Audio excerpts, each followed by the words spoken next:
예술에 지나치게 빠진 자들의 리얼 토크쇼 예술탐닉의 진행을 맡은 호스트 이지연입니다. 예술탐닉 시즌2 두 번째 회차에 접어들었는데요. 오늘도 새로운 주제에 맞춰서 새로운 전문가분들을 모셨는데요. 한 분 한 분 소개해드리겠습니다. 첫 번째는 최기창 작가님. 안녕하세요. 작가 최기창입니다. 침착하게 하나하나 얘기를 풀어나가 보도록 하겠습니다. 예술 탐닉에서는 유일한 유경험자시니까 편안하게 함께 해주시고요. 우리 두 번째 전문가분도 소개해드리겠습니다. 참고로 저희가 예술 탐닉 패널분들한테 예술 탐닉자라고 말씀을 드리고 있어요. 이 세계관에 몰입해주시면 됩니다. 네, 두 번째 예술 탐닉자 주연아 교수님 모셨습니다. 안녕하세요, 교수님. 안녕하세요. 예술 탐닉자 주연아라고 합니다. 저는 지금 홍익대학교 문화예술경영대학원에서 부교수로 있고요. 교수 된 지 한 4년 됐나요? 그리고 그 전에는 갤러리 쪽에서 한 20여 년 정도 작가들 전속도 하고 전시도 하고 해외 개척도 하고 그런 다양한 일을 했습니다. 갤러리 현대, 아라리오 갤러리, 사실 유수 갤러리를 거치셨고 지금 아카데믹 쪽에도 계시다 보니까 이 주제를 떠올렸을 때 꼭 모셔야겠다 생각했어요. 근데 스케줄이 되실까 했는데 요즘 방학이라서 아주 널널해요. 그러면 우리 세 번째 손희천 경매사님 모셨습니다. 안녕하세요, 이사님. 안녕하세요. 네. 반갑습니다. 네. 저는 미술품 경매회사, 국내 양대 경매회사 중 하나인 K옥션에서 16년 차 일을 하고 있는 손희천입니다. 반갑습니다. 네. 무한도전에 나오신 이력으로 아마 대중분들한테, 저희 독자분들한테 되게 익숙하실 수도 있을 것 같은데 사실 경매사라는 직업을 또 정확히 모르시는 분도 계실 것 같아요. 조금 더 하시는 일에 대해서 소개해 주실 수 있을까요? 우리나라뿐 아니라 해외 유수의 경매회사에서도 경매사들이 경매사만 하는 경우는 거의 없습니다. 이제 경매사는 경매 때 주어지는 하나의 이제 부가적인 역할 정도로 생각을 하시면 되고요. 저는 경매사로 일을 하고 있지만 또 이제 홍보 마케팅 팀을 이끌고 있는 이제 그런 역할을 또 하고 있습니다. 16년 차 일을 하고 있다 보니까 이제 경매 절차에 따른 여러 가지 이제 업무를 진행을 하면서 경매 회사의 여러 가지 일들을 다양하게 좀 경험할 수 있었던 것 같습니다. 네. 지금 K옥션에 16년 계시다는 네, 건가요? K옥션에 16년 차. 제가 2009년에 입사를 했어요. K옥션 오픈이 2005년이니까요. 거의 초창기부터 그러시네. 일을 했다고 말씀드릴 수 있을 것 같습니다. 오늘 너무 감사합니다. 와주셔서. 네. 마지막으로 우리 예술탐닉자 갤러리 신라의 디렉터 이준현님 모셨습니다. 안녕하세요. 안녕하세요. 디렉터님. 네. 저는 삼겹살 준다고 해서 왔는데 이렇게 멋진 분들이랑 할 줄 잘 몰랐었는데 어쨌든 저는 갤러리 신라 서울의 디렉팅을 맡고 있는 이준엽이라고 합니다. 저 같은 경우는 연간 전시 기획을 하고 세일즈도 책임지고 있는 그런 역할을 하고 있고 새로운 시각적 자극과 생각을 보여주는 데 포인트를 맞추고 있어요. 네, 감사합니다.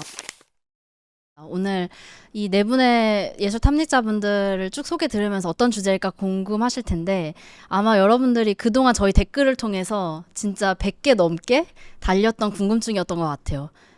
저게 왜 60억이죠? 입니다. 그래서 미술품 가격은 도대체 어떻게 정해지는가 이걸로 얘기를 좀 나눠보려고 하고 사실 사람들이 생각할 때는 작가의 명성 때문이라고만 생각하는 경우가 있는 것 같아요. 근데 되게 현실적인 이유들도 있잖아요. 뭐 재료나 뭐 작업 방식이나 이런 것들도 되게 많이 결정이 되는데 미술품 가격을 결정하는 요소들이 뭐가 있을까? 교수님 사실 이 자리가 이게 처음 제가 이렇게 눈을 마주치는 자리예요. 그래서 여기 심지현 편집장님 항상 계셨거든요.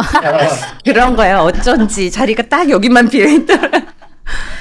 미술품 가격이요. 진짜 어려운 질문인데 어려우면서도 되게 쉬운 질문인 것 같아요. 우리는 살면서 다양한 상품의 가격을 접하잖아요. 우리가 딱 까놓고 얘기하면 저거는 왜 저렇게 가격이 책정되는 거지? 했을 때 정확하게 답할 수 없는 것들이 굉장히 많아요. 기본적으로 모든 상품은 그 상품이 가지고 있는 내적인 요소와 그것이 판매되는 어떻게 보면 환경적인 요소에 영향을 받는데 미술품 같은 경우에는 그러니까 사용하는 물품이 아니잖아요. 그렇기 때문에 재료나 그런 것들에 기반해 가지고 가격이 책정된다기보다는 사람들의 선호도 그리고 그 선호도는 어디에서 오는 걸까요? 그거는 취향의 문제이기도 하지만 사람들이 취향을 내가 뭘 좋아한다라고 이렇게 우리가 미술품 딱 여러분 생각해 보시면 정확하게 얘기하지 못하는 사람들이 상당히 많아요. 그러다 보니까 유명한 사람 아까 우리 말씀하신 그런 명성적인 요소 그런 것들이 아주 복합적으로 작품의 내적인 요소, 외적인 요소들이 영향을 미치고 있죠.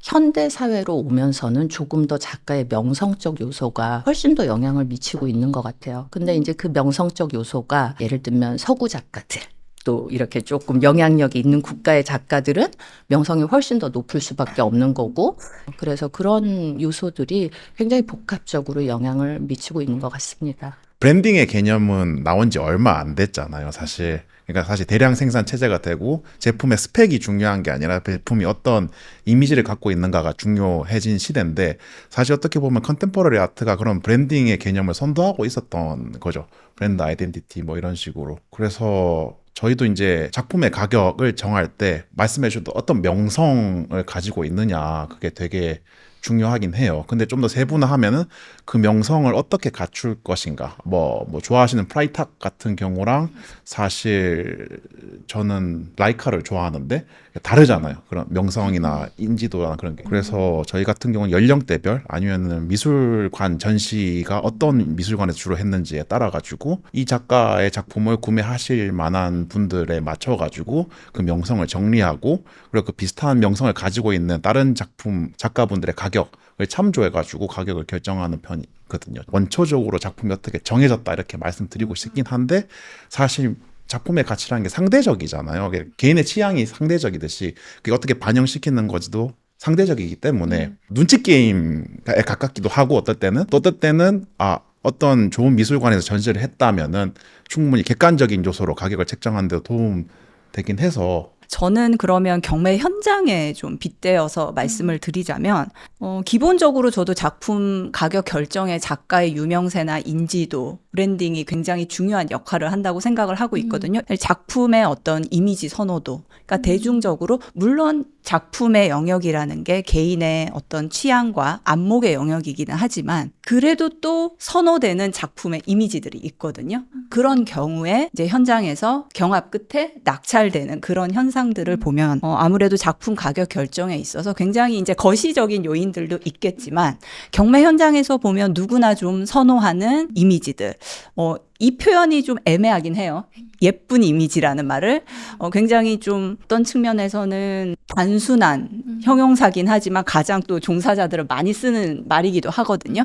그래서 선호도가 좋은 도상이나 이미지일 경우에 이제 현장에서 잘 높은 좋은 가격에 거래가 되는 것 같고요. 또 하나 더 말씀드리자면 아무래도 2차 시장은 1차 프라이머리 마켓이랑 달리 작품이 얼마나 잘 유통될 수 있느냐 에 따라서 사실 큰 작품보다 적당히 소장할 수 있는 사이즈들이 더 잘 거래가 되고 상대적으로 높은 가격에 거래가 되기도 합니다. 저 같은 경우에는 제가 첫 개인전을 했던 게 2001년도거든요. 나름대로 큰 커머셜 갤러리였음에도 불구하고 가격에 대한 생각을 해본 적이 없었던 것 같아요. 그리고 저를 가르쳤던 선생님들의 작품 판매가 원활하게 됐다라는 얘기를 거의 잘 들어보지 못했었고, 그러니까 이게 내가 팔리고 아니면 누구에게 예쁜 것으로 증명되는 경제적 가치로 증명되는 그런 걸 거의 신경 쓰지 않았었던 것 같아요. 그리고 아예 머릿속에 그게 없었기 때문에 그때 제 기억으로는 전시를 했을 때 가격이나 이런 거 혹은 누가 보러 왔나 이런 분들도 없었고 시장도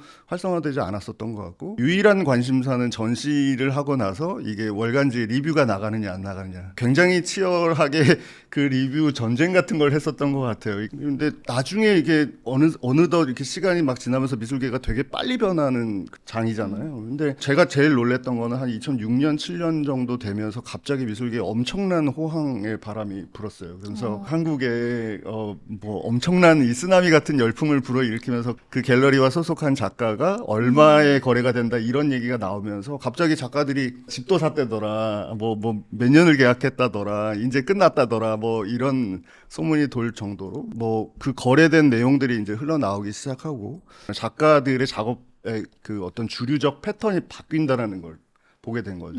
굉장히 이제 묘사적인 그림들. 그래서 이제 굉장히 많은 어떤 소재주의적 현상들이 일어나기 시작했어요. 가장 중요한 게 뭐냐라고 했을 때 저는 순수 미술을 하는 작가로서는 당연히 자본으로부터 독립돼서 자기 예술성을 구축하는 거겠지만 지금은 우리는 자본주의에 살기 때문에 이 재화를 끌어들이는 것도 굉장히 중요한 요소가 이미 되어버렸다. 사실 가장 크게 우리가 1차 시장, 2차 시장 이렇게 얘기를 하고 그래서 이 개념에 대해서 혹시 이사님이 짧게 설명을 해주실 수 있을까요? 1차 시장에서 거래되는 작품들은 갤러리가 작가로부터 위탁을 받아서 작가와 함께 가격 조율을 해서 가격이 결정이 되죠. 그래서 그 가격으로 판매가 되는 루트고요. 경매에서 거래되는 작품들은 작품을 소장하고 있는 컬렉터로부터 작품을 위탁받아서 또 다른 컬렉터에게 판매하는, 중개하는 역할을 합니다. 그렇기 때문에 이제 좀 작품의 이제 가격이 결정되는 기본적인 구조가 좀 다르다라고 말씀드릴 수가 있을 것 같아요. 약간 쉽게 말해서 뭔가 1차 시장 첫 거래고 2차 시장은 약간 이제 중고 거래 같은 건데 사실 그렇죠. 제가 가장 예를 들어서 말씀드리는 게 이제 부동산 시장에서 부동산의 역할을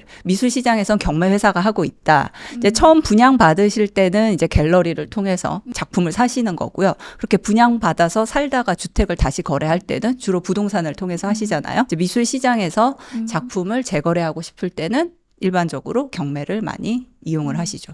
1차 시장은 우리가 영어로 치면 프라이머리 마켓, 그러니까 첫 번째 거래되는, 그리고 정말 중고 말씀하신 2차 시장은 세컨더리 마켓이라고 표현을 하죠.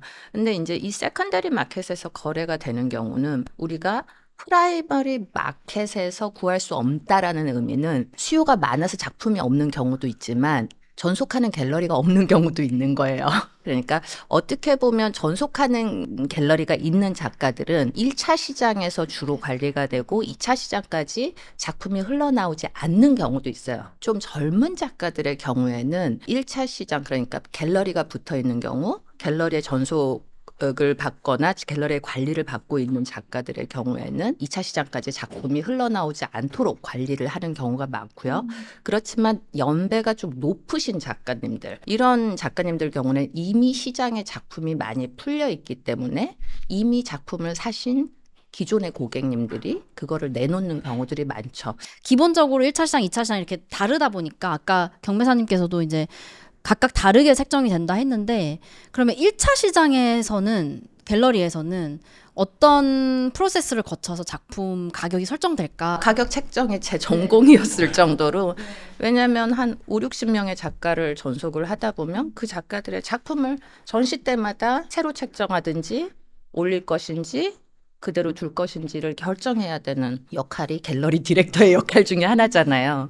작가마다 틀리다, 경우마다 틀리다라고 말씀드렸는데 미술계에서 미술 작가 혹은 미술품이라는 거는 아까 라이카와 프라이탁 말씀하신 것처럼 다 틀려요. 그래서 특히 신진 작가들의 작품 가격을 정할 때는요, 우선 시장에서 판매된 기록이 별로 없기 때문에 이제 시작한 거죠. 그런 경우에는 여러분 직장에 처음 취직하실 때 여러분 연봉이 어떻게 정해지셨나요? 대충 연봉이 어떤 회사는 얼마고 어떤 회사는 얼마고 대충 그렇게 되잖아요. 근데 제가 연봉이 굉장히 높은 회사에 들어가는 거는 운이 좋은 거죠. 자리가 없어가지고 연봉이 좀 낮은 데서 시작할 수도 있는 거잖아요. 저는 이게 작가의 국적이라고 생각을 해요. 영국이나 뉴욕에서 태어난 작가들은 기본적으로 거기가 작품 가격대가 높은 국가들이에요. 물가가 높잖아요. 미술품 작품 가격은 물가하고도 상당히 관련이 있어요. 신진 작가들의 경우에는 어떤 약간의 그 마켓에서 젊은 작가들, 이제 시작하는 작가들의 가격이 얼마여야 된다라는 어느 정도의 공통의 어떤 그런 선들이 있는 것 같아요. 그거는 한국이든 어느 나라든 마찬가지고요. 그렇지만 시간의 흐름 속에서 그 작가들이 각각 경력이 다르게 쌓여가잖아요. 어떤 작가들은 뭐 미술관에서 전시도 하고 유명 미술관의 컬렉션도 되고 뭐 이런, 그래서 우리가 그 사회에서 일을 하는 것처럼 제가 막 열심히 일을 해가지고 커리어가 좋아지면 제 연봉도 좋은 회사들로 가면서 점점 더 올라가는데 어떤 경우는 시작점이 잘못돼가지고 좀 그게 더딜 수 있는 거잖아요. 어떤 작가들의 경우에는 아주 많이 올라가 있을 수 있고, 그래서 김한기 작가님처럼 60억이 될 수도 있지만 같은 연배지만 묘하게 열심히 작업은 하셨지만 어떤 그런 뭐 좋은 회사에 못 들어간 것처럼 혹은 좋은 컬렉터들에게 팔릴 수 있는 기회가 없었던 것처럼 그런 과정을 통해 가지고 조금 가격이 정체돼 있는 경우도 있죠. 그래서 작가들의 가격은 방금 전에 말씀드린 것처럼 작가에 따라서 상황에 따라서 좀 다른 부분이 있는 것 같아요. 저희 갤러리에서는 어떻게 생각하냐면 저희는 통역사라고 생각해요. 작가의 예술성이라든지 취향을 일반 분들은 사실 생업을 다 유지하고 계시니까 그분들이 익숙한 언어로 통역해드리는 게 가격 책정이라고 생각을 하고 있거든요. 그래서 거기에 대해 일단은 통역을 한다는 건 논리성이 어느 정도 들어가야 돼서, 그리고 또 사실 저희가 중견 작가분들이나 해외 작가분들이 꽤 있으세요. 뭐 이런 분들은 여러 군데 글로벌 갤러리들이 엮여 있어가지고 이제 한번 이야기를 하죠. 가격을 어떻게 조정할 것인가. 예를 들어가 해외 달러 베이스 작가시면은 사실 환율이 너무 높다, USD가. 그러면은 지금 올리는 건 맞는데 한국 환율을 생각했을 때 이 작가분의 어떤 커리어라든지 했을 때 원화로 계산하면 조금 힘들어진다, 그래서 조정을 하자, 뭐 이런 식으로 해서 저희 혼자만 결정할 수 있는 건 아니고 다양한 갤러리 주체들이 한다는 것도 알아주셨으면 좋겠고, 그리고 경매가도 되게 영향을 많이 미쳐요. 그 프라이머리 가격인데 사실 그게 시장의 수요라는 언어로 재정이 되는 게 옥션 가격이다 보니까 사실 저희도 좀 속 아프죠. 약간 10,000불에 판매됐는데 경매에서 40,000불에 낙찰되는 작가분이 있다면은 많이 고민되죠. 올려야 되나 하는데, 물론 돈을 많이 벌고 싶긴 하지만 저도 운영 유지만 되는 선에서 작품 가격을 최대한 하고 싶어요. 왜냐하면 가격이 싸면 쌀수록 좀 더 많은 분들이 컬렉션을 하고 할 수가 있으시고, 또 저희 작가분들 대부분도 가격을 올리는 걸 그렇게 원하시진 않으세요. 그러니까 자기 작업을 유지할 수 있을 정도, 스튜디오 운영비랑 생활비, 뭐 제작비 정도만 하면 된다고 하시는 분들도 계셔가지고, 오히려 저희는 좀 중간자적인 포지션, 작가분들이나 옥션과 사이에 끼어있는, 말이 프라이머리지 어떻게 보면 항상 끼어서 제가 덩치는 큰데 여기 좀 짜부러들고 있습니다. 작가들 중에 이 수치에 굉장히 능한 사람도 있지만 그렇지 못한 사람들도 많이 있기 때문에 내가 높나? 내가 낮나? 너 누가 높이라 그랬어? 누가 낮추라 그랬어? 주시야? 뭐 이런 식으로 이 얘기가 이제 오갈 수밖에 없는 거죠. 몰랐던 얘기가 너무 그러면은 이제 뭐 올려서 잘 된 케이스도 있고 낮춰서 잘 된 케이스도 있고, 가격은 그냥 맡겨서 갤러리 친화적인 애티튜드를 갖는 작가들도 있고, 아니면 어떤 작가들은 반대로 지분 포션을 더 높여서 단발성으로 전시를 하면서 갤러리들은 이제 오가는 작가들도 있고, 그야말로 케바케인 것 같아요. 어떤 작가들이 어떤 특정 그 인기 있는 장르 쪽으로 이렇게 몰려들었을 때 저는 그것도 어떻게 보면 그냥 받아들일 수 있는 일이라고 생각을 해요. 다만 그 작가들이 자신의 어떤 예술적 비전을 시장의 가치로 교환한 거에 대한 책임은 스스로 지는 거기 때문에 그렇게 생각을 하고 있고요. 비슷한 뭐 전시 경력을 가진 사람들의 가격대를 유심히 뒷자리에서 서로 정보를 공유하고 있지만, 작가들 자체는 자기 가격에 욕심을 내시는 분들은 저는 거의 못 본 것 같아요. 잘 없는 것 같아요. 거의 없고, 그리고 오히려 그게 다운될 거에 대한 우려도 있고 올라가는 거에 대한 부담도 좀 있고 뭐 이런 것 같아요. 가격이라고 하는 것을 논할 입장이 안 되는 수많은 작가들이 있기 때문에 제가 그 부분을 조금 강조해서 이야기하고 싶은 그런 것도 있습니다. 어떤 관계에서 거래가 이루어진다는 거는 작가한테는 예술성을 떠나서 굉장히 어떻게 보면 좋은 환경이다. 왜냐하면 그 다음 작업을 지속할 수 있는 거기 때문에. 그래서 작가들은 사실 가격에 집중하거나 이런 경우는 아주 드문 거라고 생각이 듭니다.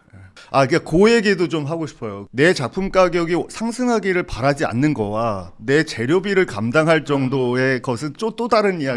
왜냐면 저도 지금 20년 넘게 작업을 하고 있지만 직업이 뭐 몇 개인지 모르겠어요. 당연히 뭐 학생들 가르치는 일부터 해서 보따리 장사도 하고 아르바이트도 하고 뭐 온갖 거를 다 하면서 이 생활을 지속하는 거기 때문에 돈 욕심이 왜 없겠습니까? 소방에 가서 물감을 한번 이렇게 사는 걸 보여줬을 때 일반 사람들의 반응이 저는 제일 놀랍거든요. 그러니까 예를 들어서 100호 캔버스가 뭐 163cm, 130cm 이 정도 되잖아요. 근데 40mm 물감 하나가 10만 원이 넘어요. 유화 물감이. 그러니까 뭐 그건 뭐 브랜드 따라 다릅니다만 뭐 그러면은 그 40mm라고 하면 그 손가락 중지 정도 크기인데 이 덩어리가 100호 면적에 붙었을 때 이 면단가가 어떻게 되는지 이 정도는 좀 계산을 좀 하셨으면 좋겠어요. 그걸 작가 입장에서 사실 설명할 때 내게 재료가 얼마고 내가 이걸 한 땀 한 땀 얼마나 그렸는 줄 알아? 이런 그 노동 시간, 노동 비율로 작품 가격 설정을 설명하기 시작하면 굉장히 이게 힘들어지고, 근데 일반 사람들이 물어보면 딱히 어떻게 말을 못 하겠어. 오늘 작가님 잘하시네요. 재밌다.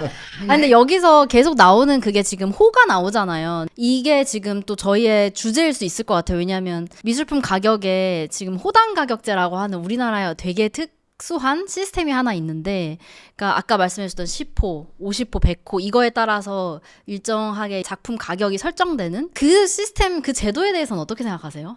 전 항상 헷갈려가지고 다 뭐 풍경화, 사이즈, 뭐 형태별로 다 다르다 보니까 솔직히 저는 젊은 축에 속하니까 나름, 아니, 그러니까 실제 나이는 꽤 있지만 상당히 불합리한 시스템으로 저한테 다가오거든요. 저한테는. 어떤 부분에서요? 과거에는 뭐 인모라라든지 뭐 산수화, 구상회화가 유행할 때는 나름 합리적인 시스템이라고 생각이 돼요. 근데 추상화가 많이 나오고 있는데, 그리고 변형 캔버스들도 너무 많이 나오고 있는데, 사실 휴대폰으로 네이버 블로그로 찾아본단 말이죠. 저 솔직히 호당 가격이 굳이 필요가 있나 이게? 미술품이 뭔가 채권 주식처럼 여겨지기 시작하면서 센티미터 제곱당으로 바꿔가지고 뭐 계산하시는 분들도 나오시고 있는 상황에서 어차피 그렇게 흐르게 된다면 차라리 호당 말고 다른 걸 쓰면 어떨까라는 생각이 많이 들어요. 불합리하다고 얘기해 주셨는데 또 반대로 저는 개인적으로도 컬렉팅을 조금 하고 있는데 컬렉터들한테는 그 호당 가격이 거의 숨쉬듯이 얘기하는 거예요. 예를 들어서 그 작가 호당 가격이 얼마야? 그러면 이제 신진 작가면 1호가 5만 원이다, 6만 원이다. 그러면 10호가 60만 원인 거잖아요. 아, 내가 살 수 있는 50호가 그 정도 되겠다. 이런 식으로 하면서 우리 사이에 커뮤니케이션을 할 때는 되게 많이 사용이 되거든요. 일종의 미술계에서 통용하는 소통의 수단 중에 하나라고 생각을 해요. 꼭 컬렉터 입장에서는 편리하다는 측면도 있고, 그럼 결국 그게 하나 도구기 때문이거든요. 누구한테는 필요 없는 걸 수도 있고. 왜냐하면 경매에서는 실제 호당 가격이 그렇게 중요한 요인은 아니거든요. 땅이라는 것은 사이즈를 가지고 작품 가격을 정하던 시대, 대개 유사한 사이즈의 캔버스를 쓰고 유사한 장르를 작업하시던 시대에 유용한 개념이었는데, 지금은 뭐 너무나 재료도 다양해지고 다루는 이미지도 다양해지고 하다 보니까 가격 책정할 때 프라이머리 마켓에서도 더 이상 호당 가격은 사실 대부분 안 쓸 거예요. 근데 이제 이 시장 안에서 거래되는 작품들은 워낙 원로 작가님, 예전에 호당 가격제를 쓰시던 그런 분들까지 다 있다 보니까 아직까지도 그 기준이 영향을 상당히 미치는 거죠. 근데 시간이 지나면 저는 없어질 거라고 생각해요. 그리고 사이즈는 다른 작가 A, B를 비교할 때 사이즈로 비교하는 게 아니라 한 작가의 작품 안에서 가격 차이를 둘 때 이건 작은 작품, 중간 작품, 큰 작품 이럴 때 더 유용하지 않나라는 생각이 들어요. 제가 봤을 때 저는 이제 중국 작가와 해외 작가, 뭐 한국 작가들 다 했는데, 중국 작가들 같은 경우도 사이즈로 상당히 많이 가격을 책정을 하거든요. 이게 좀 전문 용어인데, 전문적인 건데, 이게 너는 더하기 공식을 쓰니 곱하기 공식을 쓰니 해요. 그러면 더하기 공식을 쓰냐면 가로하고 세로를 더해가지고 가격을 내는 경우가 있고, 가로하고 세로를 곱해가지고, 그러면 이거는 면적당이 되는 거고, 근데 더하기 공식과 곱하기 공식을 작가마다 선택을 해요.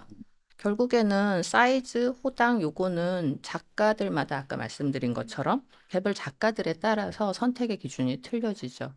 저도 너무 궁금해서 좀 사례를 찾아봤어요. 친구들한테 좀 물어봤는데 다른 국가에는 특별한 사안이 없는데 독일에는 좀 있더라고요. 그게 뭐냐면 팩터라 그래가지고 프라이스 팩터인 거죠. 그러니까 가로 세로를 더해서 작가 경력을 곱하는 숫자를 이야기하는 건데, 이 숫자가 졸업생이 한 10년까지 이게 한 11에서 한 13, 14 이렇게 되는 거고, 그다음에 졸업한 지 10년 넘어서 이제 작가 생활을 10년 넘게 한 사람들한테 치가 11에서 13 정도. 근데 거기에 이제 곱하게 되면은 경력이 아까 말씀하신 대로 뭐 미술관 전시를 했느냐, 아니면 큰 뭐 비엔날레를 했느냐, 아니면 정말 상업적 성과가 너무 좋거나 이러면 숫자가 올라가는데, 이 숫자를 가지고 갤러리들이 컨택을 하더라고요. 그래서 너는 이 팩터가 몇이냐, 거기에 따라서 우리가 그 커버할 수 있는 작가인지 아닌지. 그래서 이런 숫자를 제가 처음 들었을 때는 조금 나름 합리적이다라는 생각이 좀 들었어요. 네.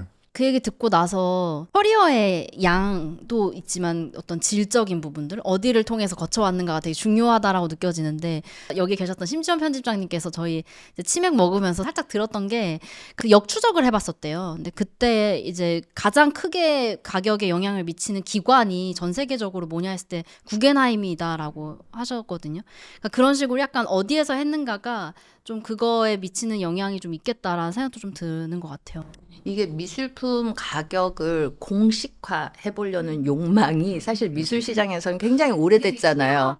그러니까 뭔가 기준이 없음에서 오는 불안감? 그래서 뭔가 기준과 공식을 만들어 보려는 거, 독일식의 어떤 팩터 쓰는 거, 그거를 아까 중국 작가들 같은 경우에는 가로 플러스 세로 괄호 열고 여기에다 지수를 몇을 곱해서 가격이 나오는 이게 있어요. 그러면 너는 이 지수가 얼마니?를 이제 작가들 사이에서 그게 이제 호당일 수 있는 거죠. 우리나라에서는 그런 얘기를 하는데 이게 말씀드린 것처럼 초창기 신인 작가일 때는 유용하지만 어느 정도는 이제 가로 세로 사이즈가 중요한 게 아니라 재료도 중요한 게 아니라 가격대 자체가 가로와 세로 재료값은 더 이상 중요하지 않은 단계로 넘어가는 작가들이 있어요.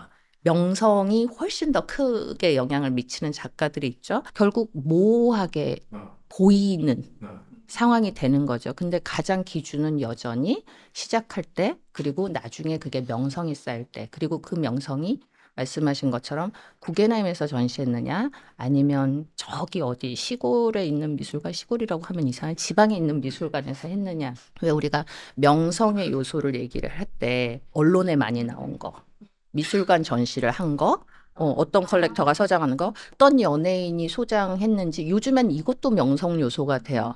예전에는 그게 전혀 명성 요소가 아니었거든요.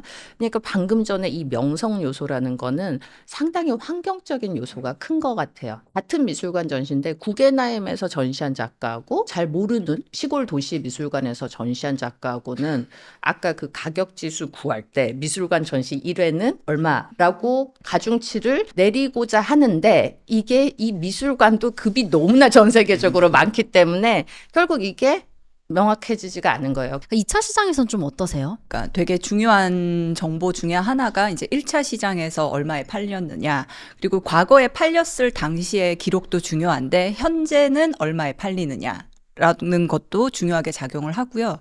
경매다 보니까 아까도 말씀드렸다시피 저희의 작품은 위탁자로부터 옵니다. 그러니까 위탁자와의 그 가격 조율이 되게 중요한 요소예요. 저희가 아무리 합리적인 가격이라고 생각하고 제시한 금액조차도 위탁자 입장에서는 불만족스러울 수가 있거든요. 그럼 그럴 경우에는 이제 경매 못 내는 경우들이 생기고요. 이제 그 조율을 하기 위해서 저희가 제시하는 가격들이 뭐 시장에서의 현재 가격, 과거의 가격, 그리고 최근 경매 기록, 국내외에서 다 거래되는 작가라면 국내외 경매 기록까지 모두 다 저희가 참고를 해서 내정가라는 걸 정하죠. 내정가라는 용어는 일반적으로는 잘 모르실 거예요. 경매 회사가 그 작품을 팔 수 있는 최저 가격이에요. 그러니까 그게 내정가고요. 그다음에 이제 고객들이 보시는 가격은 낮은 추정가와 높은 추정가로 구성이 돼 있죠. 그래서 저희가 낮은 추정가가 일반적으로 내정가고요. 그다음에 높은 추정가는 저희가 대략은 1차, 그러니까 프라이머리 마켓에서 거래되는 가격을 높은 추정가 정도로 제시를 합니다. 지수도 곱하고 더하고 하는 그런 방법들이 있지만 사실 2차 시장에서 작품의 가격을 결정짓는 것은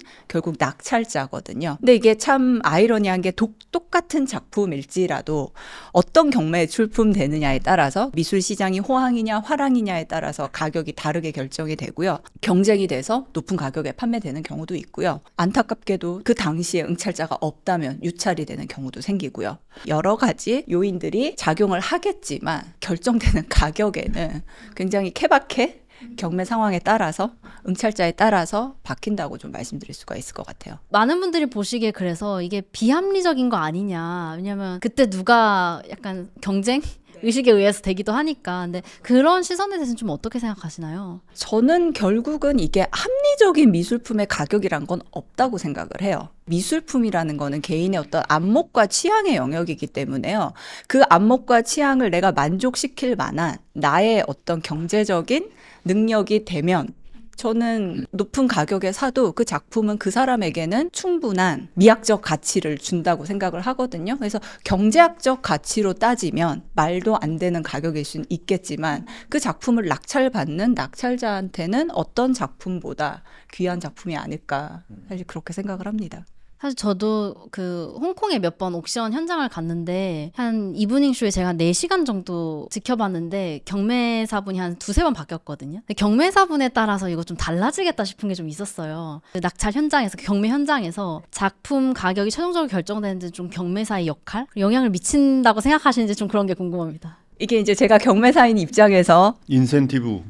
아니 그렇진 않습니다. 그게 아니 흥정을 얼마나 잘 붙이느냐. 네, 그거죠. 사실은 그거고 물론 이제 제 개인한테 오는 인센티브가 있다면 더 열심히 팔 수 있을까? 누구든지 외부에서는 그렇게 질문을 하시는데 이거는 해외 경매사도 마찬가지예요. 경매사 개인한테 더 주는 인센티브는 없습니다. 경매라는 거는 경매사 혼자의 어떤 그 경매 현장에서는 경매사의 역량이 조금 가격 결정의 요인으로 작용을 할 수는 있지만 사실 경매라는 거는 정말 저희가 오랜 시간 동안 모든 직원이 열심히 노력해서 만들어낸 결과고 경매사는 그 현장을 리드를 하긴 하지만 저희는 한 작품을 두고 어떻게 보면 경매사 내부에서도 스페셜리스트들이 경쟁을 하거든요. 경매사가 잘하면 경매 결과가 더 좋지 않을까? 270년, 80년 된 크리스티 소더비에서도 그런 질문이 당연히 있었겠죠. 근데 이건 똑같은 경매로 비교를 할 수 없는 부분이기 때문에 근데 해외의 어떤 연구 결과나 조사 결과를 보면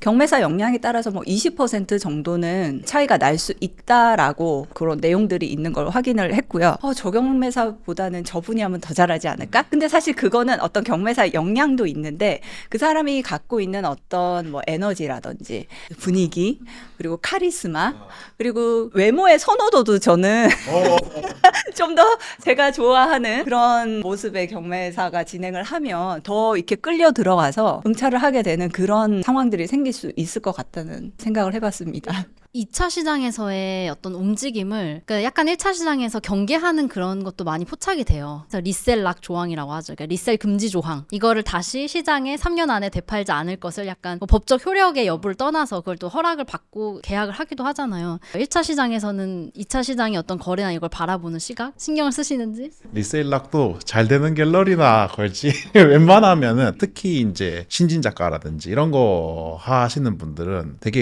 의미가 없을 거예요. 사실 한국에 4만 명이 있는데 그중에 리세일즈 되는 작가는 100명이 안 될 거예요. 사실 리세일락이 걸리는 이유가 몇 가지가 있는데 그러니까 플리퍼라고 하죠. 작품을 사서 단기적인 차익을 노리고 판매하시는 분들이 있는데 그분들은 나쁜 건 아닌데 예를 들어서 정말 작가가 스튜디오가 그러니까 자기 혼자 개인 스튜디오 작가 혼자 그래요. 작품 정말 좋은데 수요는 많아요. 그러면 갤러리 입장에서도 말씀하셨듯이 어떤 컬렉터한테 가느냐가 또 중요하고 그리고 어떤 뮤지엄에 들어가느냐가 되게 중요하죠. 그래서 배분을 하다 보니까 뮤지엄 같은 데나 컬렉터 분들은 웬만하면 3년 안에 리세일즈 안 해주셨으면 좋겠다. 왜냐하면 그만큼 당신 컬렉터의 그 크레딧이 우리 갤러리 있기 때문에 우선 배분해 드린다라는 개념으로 리세일락을 걸긴 하는데 사실 요즘 들어서는 그게 홍보용으로 더 잘 쓰이는 것 같아요. 저희 갤러리가 판매하는 컬렉터 기준은 그러니까 제가 세일즈를 하기 위해서 사주십시오 이렇게 가는 게 아니라 정말 저희가 생각했을 때 중요한 작가라고 선보이고 작품을 마음에 드시는 분 그러니까 리세일 그러니까 어떻게 보면 재테크의 목적보다는 아까 이제 말씀해 주신 대로 어떻게 보면 비논리적일 수도 있지만 지금은 가심비라는 말로 해석되는 그런 거에서 충족을 하시는 분들이 구매를 하시면 리세일즈가 거의 안 일어나요.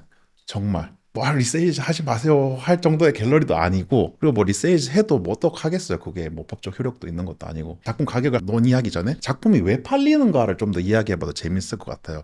그러니까 정말 경제적인 레벨에서 작품이라는 제품이 다른 제품과 차별성을 가지는 거는 유니크니스거든요. 유일성. 그것 때문에 판매가 되니까 그 부분에서 어떻게 이제 가격이 형성될까. 그러니까 1차 시장하고 2차 시장은 기본적으로는 작품이 다른 게 아니잖아요. 그러니까 계속 이제 수십 년, 수백 년 가다 보면 손이 바뀔 수밖에 없으니까 그러니까 옥션에서 작품이 팔리는 세 가지 경우가 3D였나? 그러거든요.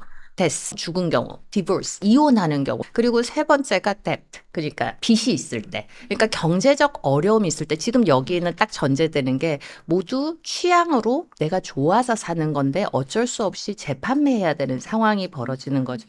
그래서 옥션에서 작품이 팔리는 경우는 이런 건데 요즘에는 아까 말씀하신 것처럼 투자적인 목적으로 차익을 실현하기 위해서 사가지고 재판매하면서 이렇게 하는 건데 작가 입장에서는 이게 시장 혼선을 불러일으킬 수 있거든요. 원로 작가님들 같은 경우에는 이미 시장이 그냥 시장으로서 자리를 잡았는데 젊은 작가들의 같은 경우에는 앞으로 계속 수십 년 작품을 여전히 생산을 해야 되고 생산을 하는 작가들이에요. 원로 작가님 같은 경우에는 이미 다 생산이 끝나고 작고하셨거나 더 이상 작품이 많이 나오지 않는 상태에서 정해진 수량 안에서 작품이 거래되는데 젊은 작가 30대 초반 작가가 이제 작품을 만들었어요. 예를 들면 3년 뒤에 여전히 1년에 작품을 20점씩 만들고 있는데 지난 3년 동안 판매됐던 60점의 작품이 시장에 같이 나오게 되면 이 작가는 누구랑 경쟁을 하겠어요? 판매 경쟁을? 자기의 작품을 사가지고 재판매를 내놓는 그런 고객들과 판매 경쟁을 해야 되는 상황이 벌어지는 거죠. 근데 이제 여기서 시장 혼선이 만들어질 수 있는 이유가 뭐냐면 첫 번째는 고객이 3년 전에 구매하셨던 고객은 조금 더 낮은 가격에 구매하셨을 수 있잖아요. 근데 우선 내가 돈이 급해. 예를 들면 파셔야 되는 거죠. 그럴 때 지금 시장 가격이랑 상관없이 내가 우선 팔아야 되니까 좀 싸게 내놓더라도 손해만 안 보는 가격으로 내놓을래요. 그러면 작가는 지금 시장에서 100이라는 금액을 설정해 놓고 팔고 있는데 이 고객이 3년 전 가격 한 70이라는 가격으로 내놔버리면 지금 갑자기 이중 가격제가 형성되는 거죠. 좀 그런 경우에는 리스크라기보다는 혼선을 불러일으킬 수 있기 때문에 특정 작가의 시장에 가격 혼선을 줄 수 있기 때문에 그걸 좀 경계하고 관리를 해야 되는 거죠. 일관된 가격을 유지하지 못하는 상황이 벌어지는 거는 시장이 불안정한 상황인 거죠. 예를 들면 위에민중 같은 작가들이 2005년도에 25,000불이었던 작품이 갑자기 10만 불에 판매가 돼요. 작가가 갤러리 무시하고 한 8만 불 정도까지 옥션에서 10만 불 팔았지만 거기까지 올리기는 그러니까 8만 불로 가격을 올려요. 그렇게 해서 한 1년 정도 열심히 팔았는데 한 1년 후에 대체 작가가 나오니까 더 이상 수요가 없어요. 그러면 팔만 가격을 유지할 수가 없죠. 근데 옥션에서 나오는 작품들 가격이 이것보다 더 낮은 가격에 판매되기 시작하고 그거를 작가가 관리하고자 해도 판매자들이 어떻게 해서라도 원금이라도 해소해 버리려고 하니까 관리가 안 되는 거예요. 그래서 적어도 몇 년 동안에는 이거를 팔지 말아달라라는 요청을 하는 건데 사실 많은 그 갤러리에서 만드는 계약 조항 그런 조항이 사실은 법적으로 소송을 하면 할 수야 있겠지만 고객과의 관계를 생각해서 소송까지 가지 않아요. 그래서 어떻게 보면 하나의 상징적인 거죠. 1차 갤러리에서 뭐 2차 시장을 경계한다라는 거는 어느 정도는 시장을 안정적으로 특정 작가를 유지해야지 길고 안정적으로 갈 수 있기 때문에 그런 목적으로 하는 거지. 컨트롤의 목적은 모든 작가가 그러는 게 아닐 수도 있고 모든 갤러리가 안 그럴 수도 있지만 작가를 위해서라고 생각을 해요. 저희 회사에도 이제 공개 시장도 있지만 또 프라이빗 세일즈 있잖아요. 이거 리세일 락이니까 경매는 못 내지만 팔아줘 하는 것들이 계속 들어오고 외부의 개인 딜러들 뭐 갤러리들도 다 그걸 거래를 하기 때문에 사실 이 여러 가지 포화를 경매 회사가 맡고 있기는 하지만 저희는 사실 일부에 불과하다. 그리고 저희 공개 시장이기 때문에 오히려 그런 거래를 더 못해요. 저희가 뭐가 나왔어. 리세일 걸린 작품이죠. 그러면 끊임없이 갤러리가 저희를 괴롭혀요. 근데 이제 저희는 위탁자를 밝힐 수는 없고 사실 위탁자도 팔고 싶은 분들은 이거를 숨겨요. 리세일 락 있는 거를. 그 정보를 안 주고 주는 거죠. 그러면 저희가 이제 사실 내부에서는 그런 경우들이 요즘 호황 지나고는 그런 일들이 왕왕 생기니까 실제 작품 가격과 그 예술의 가치의 상관관계에 대해서 좀 얘기해보고 싶어요. 왜냐하면 그러니까 대중들은 몇십억, 몇백억, 몇천억에 낙찰됐다라는 걸 들으면 사실 좀 터무니없는 가격이다라고도 느껴질 때도 많거든요. 실제로 이 상관관계를 어떻게 보시나요? 정비례한다고 보시는지. 전혀 작품의 가치하고는 상관없는 경우들도 굉장히 많은 것 같아요. 어떻게 보면 저는 이런 비유를 많이 하는데요. 예를 들면 베니스 비엔날레 가보면 굉장히 큰 사이즈 작품들이 많아요. 대형 사이즈에. 거기는 미술계 내에서 굉장히 유명한 작가들도 많거든요. 근데 어떨 때는 그 작가들 작품 가격 들어보면 정말 우리나라의 어떤 작품이 잘 팔리는 신진 작가보다도 가격이 못할 때가 있어요. 그러면 세계적으로 유명한 뭐 베니스 비엔날레까지 가고 미술관에서도 전시를 하고 근데 왜 이 작가는 가격이 이러지? 그것을 사고자 하는 사람 수가 너무 적은 거예요. 근데 그 사람의 작품 가치는 그러면 낮을까요? 세계적으로 인정받은 작품이잖아요. 세계적인 큐레이터가 세계적인 비엔날레에서. 그래서 어떻게 보면 작품의 가치와 작품의 가격은 절대 절대 정비례하지 않는다. 그리고 작품의 가치와 작품의 가격은 분리되어서 항상 저는 생각해야 된다라고 생각이 돼요. 그렇지만 이거를 아까 케이스 바이 케이스라고 얘기한 것처럼 그래서 가치하고 가격은 어떤 경우에는 약간 관련이 있지만 제너럴리는 분리해놓고 생각해야지 작품 가격이 작품의 가치를 얘기한다가 어떻게 보면 이 시대에 많은 대중들이 높은 아주 고가의 작품을 볼 때 왜 저렇게 비싸? 라고 질문하는 이유가 그럼 쟤는 그만큼 높은 가치를 가지고 있어? 예를 들면 우리 교수님 작품 되게 싸던데 그러면 우리 교수님은 작품이 별로 안 좋은 작가인가? 그리고 작가님들도 그런 생각을 하거든요. 내가 나랑 같이 졸업한 예를 들면 한 60대 작가님이 나랑 같이 동창인데 지금 저 작가는 뭐 한 5억 돼요. 근데 내 작품은 아직 5천만 원이야. 그러면 이제 거기에서 내가 가치가 없게 느껴질 수 있기 때문에 가격 때문에 인위적으로 자기 가격을 높여버리는 거죠. 가격이 하나의 시그널을 주기 때문에. 근데 이제 가치랑 그렇게 가격은 절대 비례하지 않는다. 백남주는 뭐 세계 미술사가 인정하는 한국이 낳은 그런 미디어 아트를 만든 천재적인 작가인데 백남주 작품의 가격이 국내외 합쳐서 경매에서 최고가 찍은 게 얼마인지 아세요? 수수료 포함해서 10억이 되지 않아요. 너 말도 안 되는 가격이죠. 크리스티 홍콩 경매에 출품된 작품인데 이것도 심지어 수년 전에 거래된 작품이에요. 그러면 백남준의 예술성이 뭐 예를 들면 뭐 비슷한 김한기와 비교를 했을 때도 절대 뒤지지 않겠죠. 예술적인 측면에서는. 그렇지만 시장에서의 가격은 백남준의 작품을 포장하고 거래하고 그거를 관리하면서 가지고 가기가 너무 힘든 거죠. 국내 컬렉터들은 대부분 개인 컬렉터 위주로 구성이 되어 있는데 저희 경매에도 이제 백남준 작품이 나오면 굉장히 큰 작품도 나오지만 뭐 비디오가 이렇게 하나 모니터가 하나 이렇게 설치된 작품일지라도 그게 이미 20년, 30년 된 작품이잖아요. 저희 같은 전문 회사에서도 참 다루기가 조심스러운 작품이거든요. 그럴 경우에는 작품의 가치는 너무나 높고 소장하고 싶더라도 실제 시장에서의 유통이나 거래가 원활하기에는 어려운 측면이 있어서 시장의 가치는 좀 낮게 평가될 수밖에 없다. 작품의 가치랑 가격을 좀 다 동의하는 뜻인데 작품의 가격은 시장의 수요일 뿐이지 미적 가치랑 절대 안 되거든요. 저희 갤러리 같은 경우는 92년도부터 뭐 지금 유명하신 박서보 선생님이나 윤영근 선생님 이런 분들을 계속 해왔어요.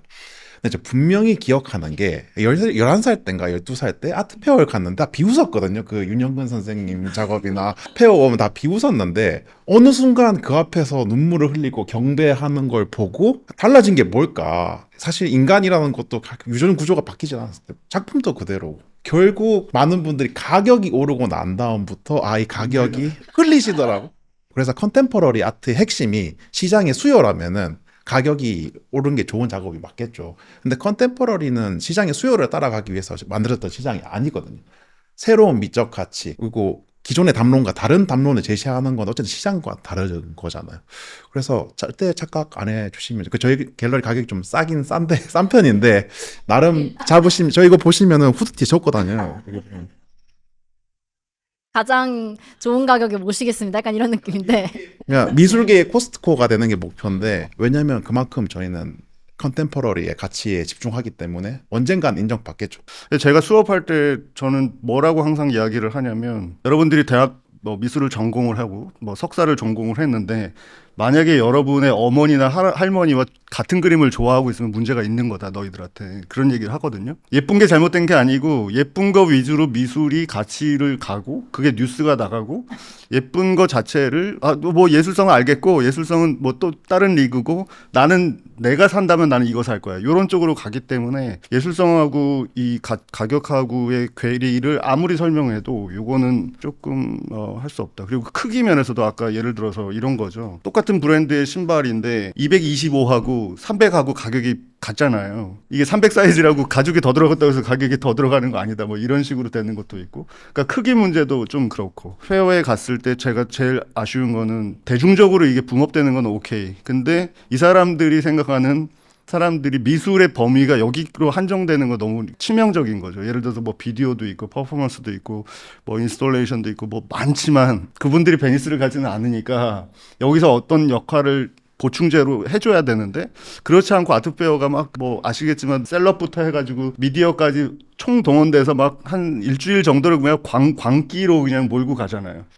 그런 측면에서 작가된 입장에서는 굉장히 조금 어떨 때는 소외도 좀 느끼는 게 있고 어떤 작가들 보면은 되게 영리하게 그쪽으로 가서 자기 자리를 찾는 것 같지만 그럼 제가 작업을 그래도 신인 작가는 아닌 입장에서 경험적으로 봤을 때는 그것이 저 친구가 더 작업을 지속할 수 있을 방법이 아닐 것 같다는 생각이 들 때도 있거든요. 그래서 그런 측면이 어떻게 보완이 되고 이렇게 합리적인 제도로 혹은 가격도 마찬가지고 어떤 지원 제도도 마찬가지고 할 수 있는 방법이 있지 않을까? 그쪽을 좀 고려해 줬으면 하는 에너지를 기대하고 있는 거죠.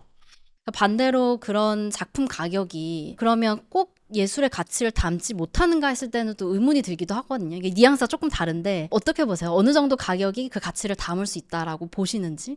근데 사실 모나리자가 비싸고 고흐나 뭐 고갱이 비싼 이유는 구할 수 없기 때문일 거예요. 제가 봤을 때는. 다시 원작을 복사할 수도 없고 이미 소장된 작업들은 다 뮤지엄에 들어가 있으니까 국립기관에 웬만하면 사기가 힘들어요. 그래서 그 정도 가격대는 또 이해가 가요. 왜냐면 누구나 어렸을 때부터 그런 작품을 보고 감동을 받으니까. 근데 저는 요즘 제일 무서운 게 뭐냐면 해외 대형 갤러리 분들 대형 자본을 가지고 계시잖아요. 예전에는 뭐 자본의 힘이 좀 적을 때는 개인의 능력으로 좀 그게 커버가 됐는데 대형 자본이 끼면 정말 잘하는 사람들이 들어가서 귀신같이 그 가격을 책정하더라고. 알바로 베링턴이라는 작가가 있는데 이 작가가 대단한 게 뭐냐면 미술관에 가고 이제 과거 전통적인 모델에서 가지는 뭐 구겐하임에서 전시하고 모마에서 전시하고 이렇게 가격이 올라가는 게 아니라 RCA인가 석사청구전을 끝내고 곧바로 대형 갤러리에 탁탁탁 들어가면서 가격이 상승되더라고. 전속 갤러리가 3-4개, 5개가 되니까 그 최고의 전문가들이 이렇게 검토를 내린 가격, 구체적이지 못하지만 그럼 어느 정도 반영을 하는 것 같기도 해요. 사실은. 어느 정도 국제적 시장에서 장기적으로 단기에 반짝하고 끝나는 경우가 아니라 장기적으로 판매가 지속적으로 되는 작가는 기본적으로는 어느 정도 기준은 갖추고 있다. 작품성은. 그거를 말씀드리고 싶고 조금 그렇게 고객군을 많이 갖추고 있는 뭐 해외 갤러리를 못 만났다. 운적으로.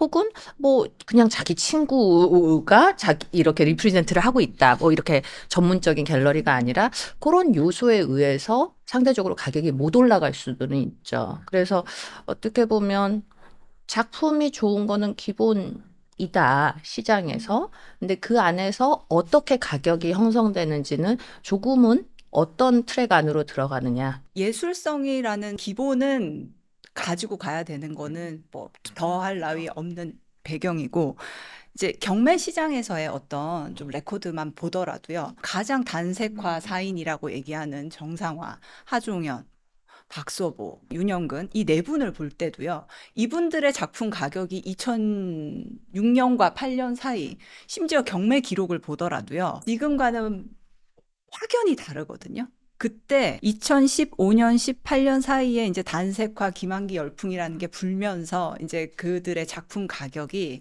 2014년 하반기부터 급격하게 이렇게 수직 상승을 했잖아요. 뭐 10배, 20배가 올랐어요. 그러면 그분들이 과연 그 전에는 예술성이 없었냐? 아니거든요. 항상 시장에서는 그리고 우리나라 미술 사조에서는 너무나 중요한 작가들이었는데 시대가 변하면서 그리고 트렌드가 변하면서 그리고 시장에서 이제 더 이상 사실 구상 작품 저희가 대표적으로 얘기하는 뭐 이중섭이라든지 박수근이라든지 이런 작가들의 대부분의 수요가 없어지면서 컬렉터들이 좀 다른 작품들 없을까라고 눈을 돌리면서 그 시점에 어떻게 보면 맞아 떨어졌던 작가들이 김한기와 단색화였던 거죠. 그래서 그걸 봤을 때 사실 예술성 말고 시장성이라는 거는 예술성과 다르게 움직일 수 있다라는 거예요. 시장 상황에 따라서. 이거는 저는 선호도하고 관련이 있잖아요. 그리고 그 선호도는 트렌드다라는 생각이 들어요. 그래서 어떻게 보면 가격이 높은데 그게 장기적으로 유지되는 작가들은 장기성. 근데 단기 트렌드에서 끝나버리는 작가들은 결국 그 작품성이 받쳐주지 못하는 경우죠. 그렇지만 작품성이 받쳐준다면 그게 길게 가져갈 수 있는 거다. 그래서 이거는 가격은 약간 후적으로 봐서 차후에 어떤 작가님이 지금 단기적으로 지금 얼마가 중요한 게 아니라 그 가격을 얼마만큼 잘 유지하고 있느냐. 어떤 중국 작가들 같은 경우 2005년에서 2007년에 갑자기 가격이 막 5배, 10배씩 뛰었는데 그러고 그 뒤에 시장 레만 사태 안 좋을 때 툭 떨어졌었잖아요.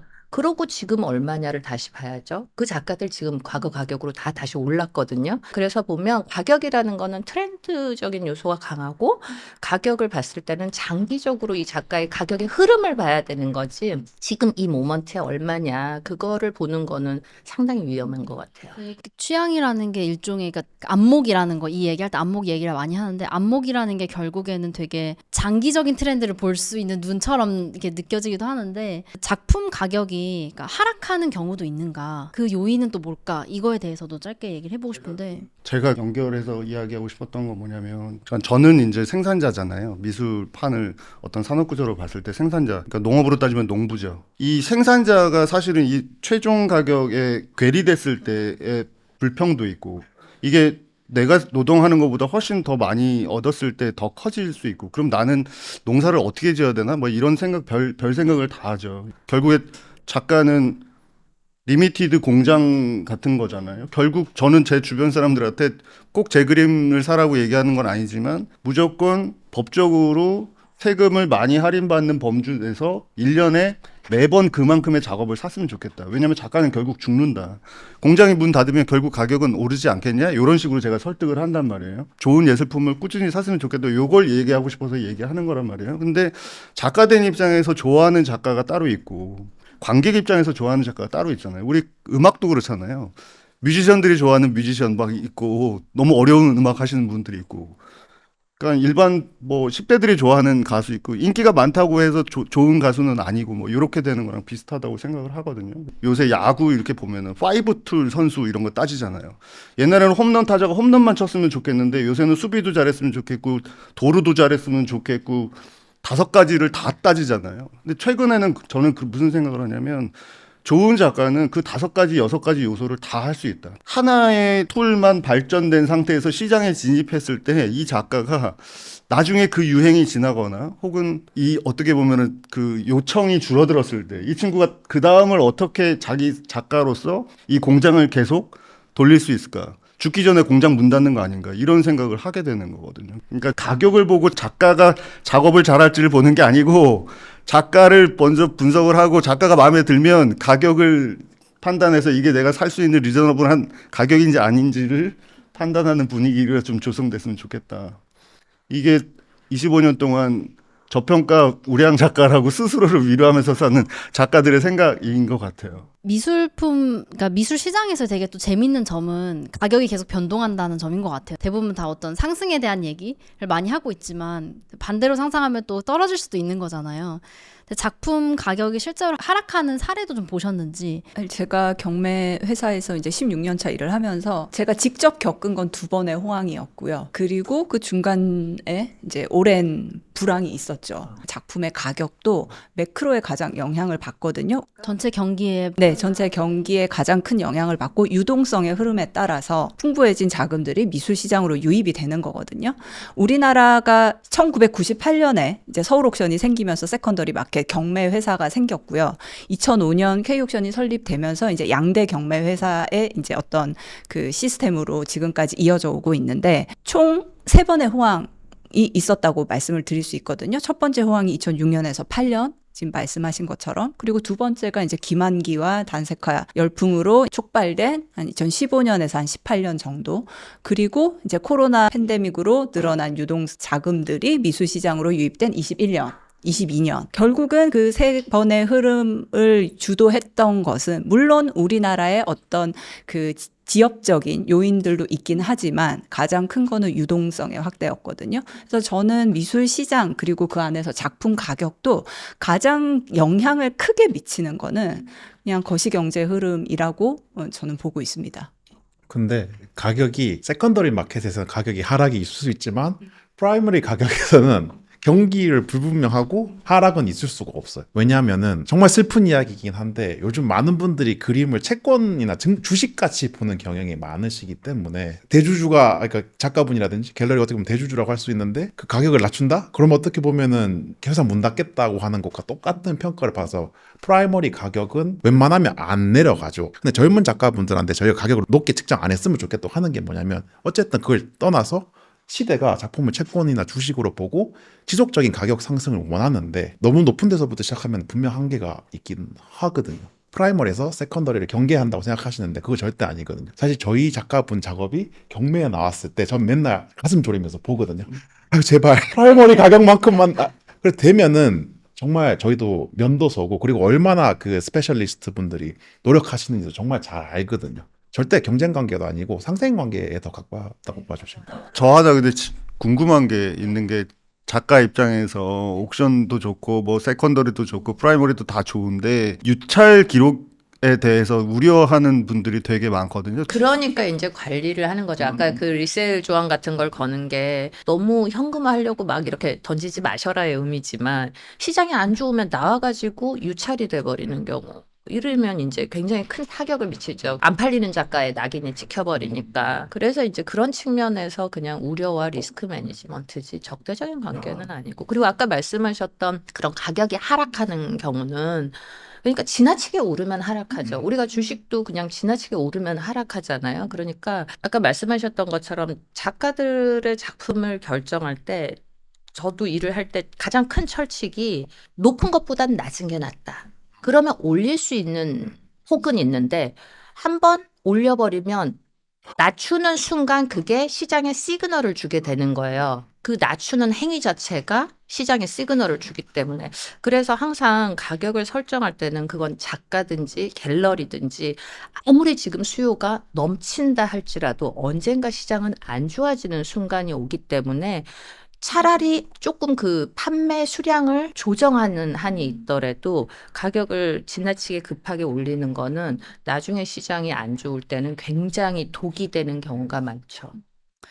아까 또 질문하고 싶었던 거는 그 작품 가격이 작업 세계에도 영향을 미칠까? 작가는 공장이 아니기 때문에 그러니까 그런 부분에서 좀 가격이 작가의 작업 세계에 어떤 멘탈적으로 영향을 미칠 수도 있고 뭐 다양한 요인이 있을 텐데 실제로 이 가격이 작업 세계에 영향을 미치기도 할까요?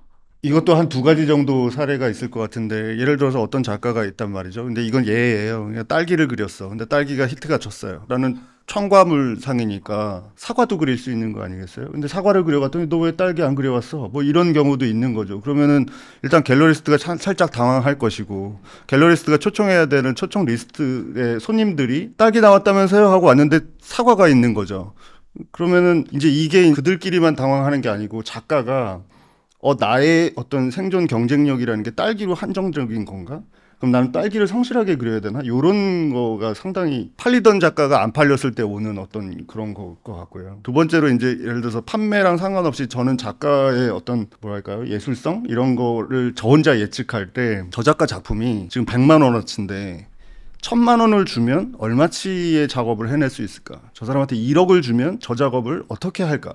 10억을 주면 어떻게 할 수 있을까? 저는 그 생각을 하거든요. 근데 어떤 작가를 봤을 때는 저 작가는 지금 100만 원에 팔리고 있고 100만 원짜리 딸기를 그리고 있는데 누가 1000만 원을 지원한다고 해도 100만 원짜리 딸기가 나올 것 같고 1억을 지원을 해도 100만 원짜리 딸기가 나올 것 같은 생각이 들 때가 있어요. 그럴 때는 저게 작가의 잘못일까 시장의 잘못일까 아니면 미술계가 계속 저거를 환대하는 게 맞는 건지 기회를 주는 게 맞는 건지 아니면 거기서 프라이머리 가격을 낮추라고 이렇게 압박을 주는 게 맞는 건지 사실 그런 게 되게 고민되는 지점들이 있거든요. 실제로 작가들은 그런 고민들을 엄청나게 많이 하고 있다고 생각합니다. 근데 저는 이제 시대를 초월한 마스터라고 해야 되나? 그런 분들을 만날 때마다 느끼는 게 뭐냐면 진짜 돈과 관계없이 산다. 저렇게 경제적으로 생각 안 하시고 그런 그림만 하는데 그러니까 수요를 따라가는 작가는 트렌드에 갇히지만 시대를 초월한 작가들 같은 경우는 트렌드를 만들거나 관계없이 하기 때문에 사실 작품의 가격이 크게 영향을 안 미치는 것 같아요. 작품. 예를 들어서 정말 이것도 웃긴 이야기긴 한데 저희가 옛날에 야유쿠사마를 되게 많이 다뤘었거든요. 야유쿠사마는 노란 호박이 제일 좋다 이런 소문이 있어서 그게 되게 비싸게 팔린대요. 뭐 딸기는 3천만 원에 낙찰이 되면은 야유쿠사 노란 호박은 1억에 낙찰된다. 근데 야유쿠사마 선생님 호박만 안 그리시잖아요. 지금 하고 싶은 거 다 하시잖아요. 그래서 저는 어쨌든 명확하게 말씀드렸는데 작품의 가격이 작가에 영향을 주는 작가는 트렌드를 따라가는 작가이고 그런 거에 관계없이 하는 작가들은 어떻게 보면 시대를 초월한 수요를 만들어갈 수 있는 좋은 작가라고 생각을 해요. 네, 젊은 작가라고 쳐요. 젊은 작가고 가격이 굉장히 낮아. 근데 이 작가가 굉장히 럭셔리한 머티리얼을 써. 안 맞는 거거든요, 밸런스가. 그러니까 젊은 작가고 가격이 낮은데 작품에서 돈 냄새가 난다. 저희는 돈 냄새 난다라는 표현을 쓰는데 그러면 안 되는 거죠. 어떤 밸런스라는 게 좀 존재는 하는 것 같아요. 그러면 가격이 높아졌다면 그만큼 작가는 또한 내 작품이 시장에 나가서 이 정도 고가에 판매된다면 거기서 또한 지켜야 되는 어느 정도의 기본은 또한 존재하는 것 같아요. 그래서 가격에 지나치게 영향을 받아서는 작가가 안 되지만 시장에서 그 작가의 작품이 유통될 때는 그것에 책임을 좀 다하는 어떤 재료적인 측면이라든지 어떤 완성도라든지 그 완성도가 막 상품으로서의 완성도라기보다는 보존이라든지 그런 부분을 작품성 이외의 부분은 조금 더 책임을 져야 되는 부분이 있다. 그래서 어떻게 보면 가격과 작품은 별개의 문제이기도 하지만 또한 어떤 측면에서는 연관이 있다라는 생각이 들어요. 교수님께서 너무 고급스러운 단어로 돈 냄새라고 하니까 되게 제가 했으면 진짜 너무 좀 다른 느낌으로 다가옵니다. 근데 그게 있어요, 정말. 작가들 스튜디오에 가잖아요. 그러면 하도 이제 많이 예전엔 보고 다녔으니까 딱 가면 돈 냄새 나네. 젊은 작가들한테 그게 제일 위험해요. 작품에서 돈 냄새 나기 시작하면 순수성이 없다라는 거죠. 그러면 이런 어떤 창의성, 그러니까 예술성과 작품 가격이 그 선순환을 그리기 위해서는 어떻게 해야 될까? 저는 되게 고민하면서 왔어요. 이 질문에 대해서. 결국 저는 그 답이 뭐 100% 맞지는 않겠지만 좋은 매개자. 그러니까 작가가 좋은 작품을 해. 근데 안타깝게도 이 사람은 작품을 하는 사람이지 시장에서 작품을 유통하는 사람이 아니잖아요. 이 사람이 좋은 매개자, 좋은 딜러, 좋은 갤러리스트를 만들면 이 좋은 작품이 잘 팔리는 상황이 되는데 그거를 구하지 못하거나 잘못된 갤러리를 만나면 그렇게 될 수가 없는 거죠. 예를 들면 굉장히 비엔날레급 작가인데 일반 대중들은 작품을 사기가 힘들어요. 근데 어떤 갤러리가 나서서 미술관들을 돌아다니면서 작품을 판다. 그래서 작품을 다 소화시키면서 시장을 형성해 준다. 각자의 역할을 다 하는 거죠.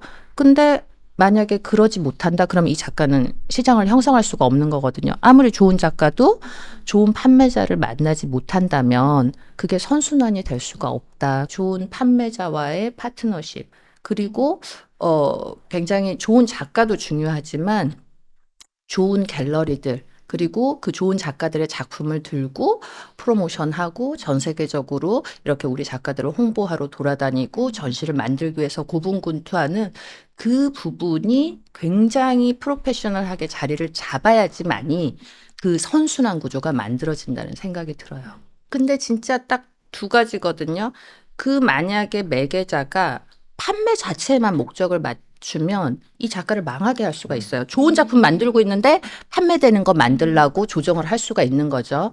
노란색 호박이 잘 팔리니까 요걸 좀 많이 그리고 그거 웨이팅 다 받아놓는 거예요. 그래서 작가가 나 새로운 작업하고 싶은데 갤러리가 잘 팔리는 거 만들어 그 예약을 받아놔서 1년 내내 그것만 만들어야 되는 상황이 벌어지는 거죠. 실험의 가능성이 사라지는 거니까. 그래서 정말 갤러리가 어떤 갤러리를 만나는지는 작가에게 너무 중요한 것 같아요. 실력 있는 아티스트를 발굴해서 사실 성장하고 키워내는 건 매니지먼트의 역할이거든요. 그게 작가와 저는 갤러리라고 생각해요. 그렇기 때문에 이 사실 미술 시장이 탄탄하게 성장하기 위해서는 그 좋은 작가와 이제 작가를 정말 전심전력해서 서포트할 수 있는 갤러리의 역할이 가장 중요하다고 생각하고요. 근데 그 중에서도 결국은 미술 시장에서 이제 생산자 역할은 작가들이잖아요. 그래서 작가의 어떤 역할들, 정말 너무나 다양한 작가들이 있지만 정말 진정성을 가지고 본인의 작품 세계를 만들어가는 그런 작가 역할이 중요하고, 이제 저는 2차 시장에 있다 보니까 그럼 2차 시장의 역할은 어떤 것들이 있을까 고민을 할 수밖에 없는데, 2차 시장의 특성은 1차 시장과는 달리 훨씬 좀 더 저변이 넓은 시장이에요. 그리고 비기너들이 조금 수월하게 진입할 수 있는 시장이거든요. 그리고 저희가 오늘 작품 가격에 대해서 굉장히 오랫동안 얘기를 했지만 여전히 작품 가격에 대한 뭔가 모를 이렇게 마음의 장벽 같은 게 있거든요. 컬렉터, 이제 신규로 진입하는 분들은. 그런 분들께는 미술 시장에서 2차 시장만큼 경매만큼 작품의 가격이 투명하게 공정하게 누구에게나 똑같은 가격이 공개되는 시장은 이제 경매 시장이잖아요. 그래서 경매를 통해서 미술 시장에 대한 많은 허들이 낮아졌다고는 생각을 합니다. 예.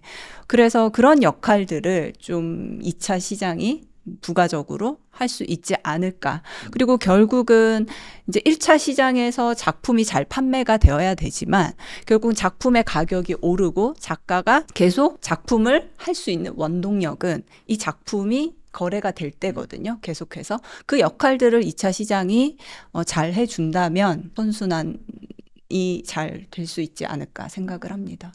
저는 시장을 형성하는 건 결국 소비자라고 생각을 하거든요. 그래서 컬렉터 분들이 이런 생각을 가져주시면 선순환이 될 것 같아요. 그러니까 지금이야 뭔가 예술품이 채권화 돼가지고 투자의 개념으로 보는데 원래 미술품 컬렉팅의 첫 번째 목표는 작가의 생계를 유지해 주는 거예요. 저도 작품 세일즈할 때 내가 돈을 벌겠다는 것보다는 내가 이 작가의 생계를 책임져주는 최전선이라고 생각을 하고 근데 옛날에는 컬렉터분들이 이 작가의 새로운 작업을 보고 싶기 때문에 작품을 구매를 하셨어요. 먹고 살아야지 그림을 그리니까. 그런 개념, 후원의 개념, 어떻게 보면은 정말 컬렉팅의 개념도 사실 100년, 200년도 안 됐을 거예요. 그전에는 정치적인 세력, 종교 세력에서 작가를 패트론 해줬잖아요. 뭐 짤주브루크 대주교가 후원해주는 작가 작품 세계를 보기 위해서. 근데 다시 좀 그렇게 돌아갔으면 좋겠어요. 이걸 해서 내가 막 큰 돈을 벌겠다보다는 나 이 작가 작업이 너무 좋아. 이 작품 사서 이 작가가 계속 작업을 하고 이 공간에 전시를 했으면 좋겠어. 그래서 컬렉팅 문화가 다시 후원의 문화로 돌아가면은 더 빠르게 선순환할 수 있지 않을까 생각이 듭니다. 작가들한테는 제발 남녀노소 동서고금이 다 좋아하는 작업을 안 했으면 좋겠고 자기 거를 좀 할 수 있었으면 좋겠고 결국 작가는 한계가 있는 그러니까 유한한 인생이니까 만들어낼 수 있는 작품 수가 저는 정해져 있다고 생각해요. 그게 몇 개인지는 모르겠지만 뭐 장수하는 사람이 있고 단명하는 사람이 있겠지만 어찌됐건 작품 수는 정해져 있다고 생각하거든요. 그러면 그 작품 수가 내가 할 때마다 그게 줄어드는 거니까 내가 할 수 있는 작품 안에서 어떤 작품을 해야 되는지 스스로 좀 잘 판단했으면 좋겠다고 저는 응원하고 싶고 그다음에 그 생산자는 그렇고 이제 유통하시는 분들은 작가가 한 걸 유통을 잘 해주셨으면 좋겠어요. 이걸 생산을 하고 이걸 해라. 이게 종이 한 장 차이인데 간섭인지 지원인지 모르겠습니다만 애정도 있지만 그랬으면 좋겠고 제가 제일 아쉬운 부분은 이제 컬렉터들인데 컬렉터들이 우리 집을 장식하는 정도를 사고 하는 거 너무 좋지만 그거가 그 작가의 예술성이라고 좀 그 과하게 오해하지 않으셨으면 좋겠어요. 그러니까 이 컨텐츠를 저희도 준비하면서 그러니까 물론 되게 흥미로워할 만한 주제일 것 같았고 그래서 모두를 위해서 만들었지만 특히나 이 고민을 가장 많이 하는 분들이 신진 작가분들이 아닐까 생각을 했어요. 그래서 좀 신진 작가분들이 가격 설정을 좀 할 때 이런 점을 좀 고려해보면 좋겠다. 좀 한마디씩 해주실 만한 게 있을까요? 약간 아름다운 꼰대의 빙의에서 제가 따끔하게 신진 작가들한테 말씀드릴게요. 예, 가격 신경 쓰지 마라. 예. 가격은 따라오는 거지 쫓아가서 잡을 수 있는 건 아닌 것 같다. 제 경험상 그렇습니다. 작가가 가격을 정할 때는 이제 두 가지잖아요. 갤러리하고 정할 때, 스스로 정할 때. 스스로 정해야 되는 상황이 많겠죠. 훨씬 더 많겠죠. 그럴 때는 그냥 가격이 내 작품의 퀄리티를 대변한다고 생각하지 않았으면 좋겠어요. 그러니까 가격은 가격일 뿐이에요. 자신의 작품의 가치와 가격을 좀 분리해놓고 생각하는 훈련을 해야 되는 것 같아요. 그래서 가끔은 굉장히 잘 팔리면서 가격이 막 오를 수도 있는 거고 가끔은 안 좋을 때도 있을 수 있는 거고 그런 거를 다 받아들일 수 있고 자신의 작품과 시장을 분리해서 생각할 수 있는 그런 훈련을 좀 했으면 좋겠다는 저는 그 얘기를 먼저 하고 싶고 그리고 아까 얘기했던 것처럼 절대 가격을 높게 잡지 말아라. 높은 것보다는 낮은 게 낫다. 올릴 수 있는 여지가 있으니까. 그렇지만 너무 높으면 절대 내릴 수 없다. 작가님들이 작품도 하시지만 사실 시장에 대한 관심도 가져야 된다고 생각을 하거든요. 결국은 작품이 팔려야 계속해서 작업을 할 수 있는 원동력이 생기기 때문에 물론 작업만 하시는 것도 너무 중요한데 그건 사실 작가로 이제 내가 살겠다 마음을 먹었으면 진짜 기본으로 하셔야 되는 거고 시대의 변화를 좀 더 빠르게 이렇게 캐치를 하고 거기에 편승하라는 게 아니고 시대를 알고 내가 거기서 어떻게 나의 태도를 해야 될지 조금 그런 부분에 대해서도 좀 이렇게 관심을 가져보시면 어떨까 이런 생각도 해봤습니다. 내가 미술사의 정점에 설 수 있는 자신이 있으면은 젊었을 때 작품 많이 팔지 말라를 꼭 드리고 싶은 게, 젊은 작가는 사실 가격이 싸잖아요. 근데 자기 확신이 있으면은 나는 미술사의 정점에 오르고 난 다음에 팔겠어. 내 작품이 지금 한 1억 될 때 팔겠어. 그런 자신감만 있다면 오히려 늦게 파는 게 좋다고 생각을 하거든. 그렇기 때문에 다른 작가분들이, 젊은 작가분들, 동료분들이 많이 팔린다고 해서 절대 가슴 아파하시지 말고, 나는 미술사의 정점에 섰을 때 그때부터 판매를 시작할 거야. 지금 당장 판매가 많이 안 된다고 해서 뭐 가격이나 이런 거 신경 쓰지 않지만 마음 아파하실 필요 없고 오히려 더 기회다. 그걸 꼭 전해드리고 싶어요. 굉장히 이중적인, 그러니까 어떻게 보면 안 팔리는 상황에서 시장의 영향을 받지 말아야 된다는 점도 있지만, 어떤 그게 정반대로 작가가 막 작품을 안 팔려고 그래. 그것도 문제인 거예요. 지나치게 자식을 키웠으면 자식을 내보내야지. 가능한 많은 사람에게 퍼졌을 때 그게 자연스럽게 좋은 건데, 요 부분을 아다르고 어다른 부분인데 잘못 오해를 해가지고 막 작품을 너무 아끼시는 분들이 있어요. 근데 사실 현실적으로 작품을 팔지 않으면 아니, 뭐 집안에서 도와주지 않는 이상 작가로서의 삶을 이어갈 수가 없거든요. 그러니까 누구보다 갤러리 신라가 젊은 작가분들이랑도 일하기 때문에, 그러니까 그 말씀이 어떤 건지 알겠어요. 그러니까 그런 자신감을 가졌으면 좋겠다. 마음 안 아파하셨으면 좋겠어요. 사실 저는 시장 갤러리에서 별로 일을 한 경험이 없기 때문에 처음부터 미술 쪽에 사실 주류에서의 커리어는 경매 회사가 처음 시작이다 보니까 굉장히 저는 시장 쪽에 치주쳐서 있었던 사람이고, 그래서 오늘 뭐 갤러리를 거친 우리 교수님 그리고 작가님까지 이런 얘기를 들으면서 되게 좀 또 다른 측면에서도 제가 이제 이 미술 시장을 들여다볼 수 있는 좀 시각이 더 넓어진 것 같고, 어떻게 보면 이 방송을 보신 분들이 그래서 미술품 가격은 어쩌라고 이렇게 생각하실 수도 있는데, 그렇지만 또 그 영상을 통해서 미술 시장에 대한 어떤 편견, 좀 선입견 이런 것들, 오해를 좀 그나마 조금이라도 상쇄할 수 있는 기회가 되기를 기대해 봅니다. 미술품은 결국 여러 가지 가치를 지니고 있다라고 생각이 들어요. 어떤 미술사적인 가치, 장식적인 가치도 있고, 금전적 가치, 그러니까 투자적 가치도 있고, 어떤 사회적인 기여하는 가치도 있고, 굉장히 다양한 가치 중에 금전적 가치는 일부일 수도 있고, 사실은 따라오는 것일 수도 있는 거거든요. 근데 많은 분들이, 특히 이제 시장에 바로 들어오시는 분들은 미술품을 시장적 가치로 더 이해해 버리시는 경우가 있는 거죠. 그래서 시장적 가치라는 거는 정말 작품이 가질 수 있는 여러 가치 중에 하나일 뿐이고, 후행적 가치일 수 있는 거다. 작품이 좋았을 때, 미술사적 가치가 있었을 때, 사회적 가치가 있었을 때, 여러 가지 가치에 의해서 혹은 빠르게 혹은 좀 늦게 형성될 수 있는 것이니까, 좀 그런 부분을 저희가 가격 얘기를 했는데 구독자분들께서 그런 부분을 좀 보셨으면 좋겠어요. 네, 제가 최근에 정말 가격이라는 문제 때문에, 약간 주식화되는 미술품 때문에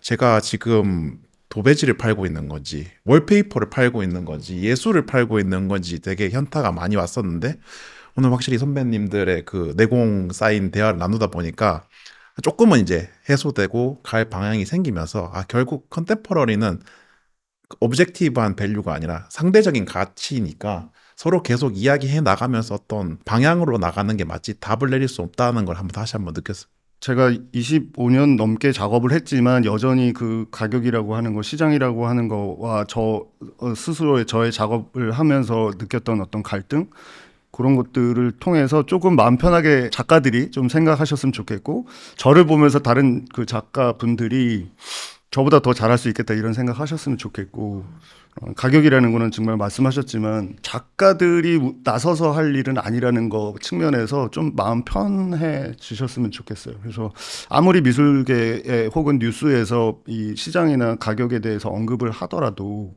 그것은 또 그분들께서 해야 될 일을 하는 거지, 작가들이 거기에 너무 관심을 갖거나 뭐 너무 몰라도 문제지만 자기가 해야 되는 일을 넘어서서 고민해야 될 지점은 아니다. 그 얘기를 좀 드리고 싶습니다.